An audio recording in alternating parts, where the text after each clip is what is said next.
मुंब्र्यात यंदा फक्त निवडणूक जिंकली गेली नाही, तर या ठिकाणी एक संपूर्ण राजकीय अध्याय उलथवला गेलाय.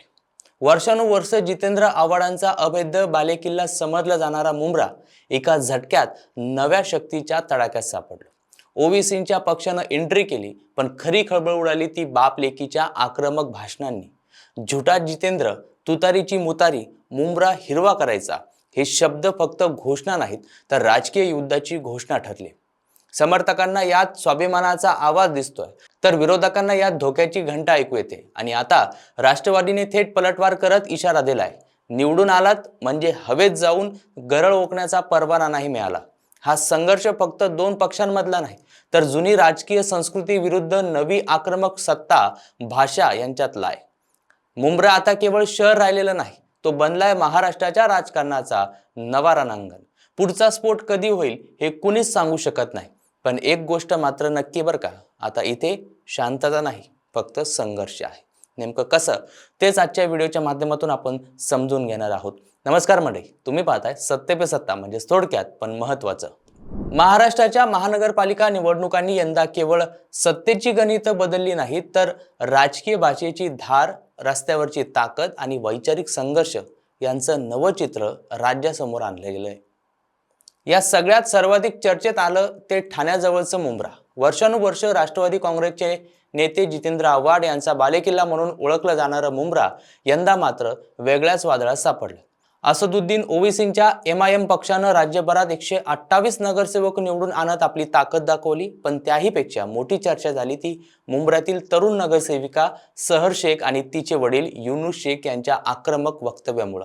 प्रचाराच्या काळात आणि निकालानंतर केलेल्या भाषणांनी संपूर्ण राजकीय वातावरण तापलं आणि अखेर शरद पवार गटाच्या राष्ट्रवादी काँग्रेसने थेट पलटवार केलाय. युनुस शेख आणि जितेंद्र आव्हाड यांची ओळख नवीन नाही, तब्बल 23 वर्षांची मैत्री, एकत्र केलेला राजकीय प्रवास, एकाच मैदानात लढलेले अनेक संघर्ष, पण तिकीट वाटपाच्या राजकारणात वाद निर्माण झालं, शब्द फिरले गेले आणि मैत्रीचं रूपांतर थेट वैरात झालं. प्रचाराच्या सभांमध्ये युनुस शेख यांनी आव्हाडांवर टीका करताना कोणतीही मर्यादा ठेवली नाही. आजपासून तुला जितेंद्र आव्हाड म्हणणार नाही, तुझं नाव झुटा जितेंद्र असं म्हणत त्यांनी थेट वैयक्तिक पातळीवर हल्ला चढवला. राष्ट्रवादीच्या तुतारी चिन्हावर बोलताना तुतारीची मुतारी करून टाका अशा खालच्या पातळीच्या भाषेचा वापर केला. एवढ्यावरच न थांबता प्रभागात दिसलात तर कुत्रासारखं मारेन, माझं डोकं फिरलं तर मुंब्र्यात तुझी एंट्री बंद करेन अशी धमकीवजा भाषा देखील या ठिकाणी वापरली गेली. राजकीय प्रचार हा वैचारिक संघर्ष असावा की वैयक्तिक युद्ध, असा प्रश्न या वक्तव्यांनी निर्माण केला. निकाल लागला आणि मुंब्र्यात एमआयएमचं संपूर्ण पॅनल विजयी झालं. स्टेजवर सहर शेख आली, सुरुवात हसत वातावरणात हलकं करत पण शब्दांच्या धारेला धार देत.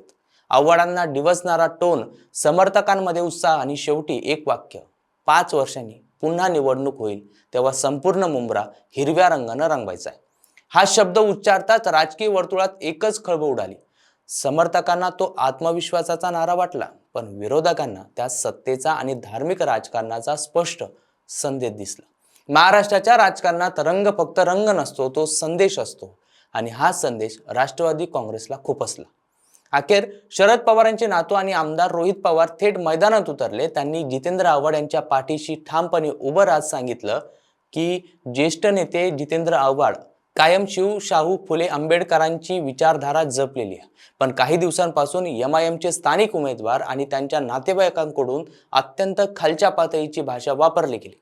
निवडून आलात म्हणजे हवेत जाऊन काहीही बोलण्याचा परवाना मिळाला नाही, फालतू गरळ ओकण्यापेक्षा लोकांची कामं करा, असली भाषा महाराष्ट्रात खपून घेतली जाणार नाही. एवढ्यावरच न थांबता रोहित पवारांनी थेट सवाल उपस्थित केला, एमआयएमला फंडिंग कुठून मिळतं आणि हा पक्ष कुणाची बी टीम म्हणून काम करतो. हा आरोप केवळ स्थानिक राजकारणापुरता मर्यादित न राहता थेट राज्य आणि राष्ट्रीय पातळीवर पोहोचलेला आहे. आज मुंब्रा हे केवळ एक शहर राहिलेलं नाही, तो बनलाय नव्या राजकीय प्रयोगांचा रणांगण. एका बाजूला जुना बालेकिल्ला आणि अनुभवी नेतृत्व, तर दुसऱ्या बाजूला नव्या ताकदीचा उदय आणि रस्त्यावरचा आक्रमक आत्मविश्वास.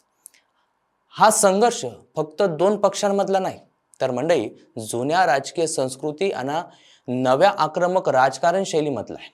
पण भाषा आणि विचार हेच नेतृत्वाची खरी ओळख ठरतात. आज मुंबऱ्यात सत्ता बदलली, पण त्यासोबत राजकीय भाषेचा स्तर देखील चर्चेत आला. 5 वर्षांनी मुंब्रा कोणत्या रंगात रंगेल हे मतदार ठरवतील. पण तोपर्यंत एक गोष्ट नक्की की मुंब्र्याचं राजकारण आता संपूर्ण महाराष्ट्राचं लक्ष वेधून घेणार. आणि ही लढाई फक्त मतांची नाही तर मूल्यांची देखील आहे. आता तुम्ही ठरवा पुढच्या 5 वर्षात कोणत्या रंगाने मुंब्रा रंगवायचा आहे. बाकी मंडळी, तुम्हाला या असल्या राजकारणासंदर्भात काय वाटतंय ते कमेंट करून नक्कीच कळवा. आणि अशाच माहितीपूर्ण व्हिडिओसाठी पाहत राहा सत्य पे सत्ता, म्हणजे थोडक्यात पण महत्त्वाचं. अहो मला सारखा दम लागतोय हो. आज माझा अजिबातच मूड नाहीये. माझ्या हातापायाला मुंग्या येत आहेत. माझं खूप डोकं दुखतंय आज. अहो माझ्या थायरॉइडच्या गोळ्या संपल्या आहेत.